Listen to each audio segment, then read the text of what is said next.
তো দেখো আমরা স্টেশনে চলে এসেছি, আর আজকের আকাশটা না পুরো শরৎকালের আকাশের মতো লাগছিল। এত সুন্দর লাগছিল যে তোমাদেরকে বলে বোঝানো যাবে না। ফোনে অতটা ভালো বোঝা যাচ্ছে না, কিন্তু খুব সুন্দর লাগছিল কাছ থেকে। তো আমরা রানাঘাট স্টেশনে 4 নম্বর প্ল্যাটফর্মে চলেও এসেছি। আর এই দেখো আমাদের ট্রেন আসছে বনগা লোকাল। সত্যি এত ভিড় হয়। তো যাই হোক, আমরা উঠে জায়গাও পেয়ে গেছি।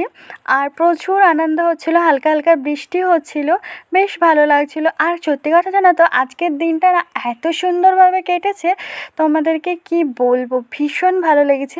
তো তোমাদের যখন খুব মন খারাপ হবে, তো তোমরা ঠাকুরের স্থানে যেও, ভীষণ আনন্দ লাগবে। আর তখন মনেই হবে না যে তোমাদের সাথে কি হয়েছে না হয়েছে, কিসে এত কষ্ট। যখন প্রচণ্ডই কষ্ট পাবে, কোনো দিক পাবে না, তো তখন একটু ঠাকুরের দর্শন করে এসো।